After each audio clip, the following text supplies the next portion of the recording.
Us recomano el llibre d'Allò que vaig estimar, de la Sadie Husband. És un llibre que em va agradar des de la primera pàgina.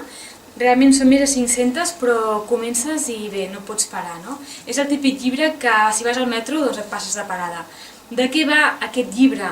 Parla de tantes coses, de com comença una història de parella, el que va passant d'entre que es casen, tenen fills, etc. L'amistat, la traïció, l'amor, la mort. Et sents identificat tantes vegades que per això el recomano.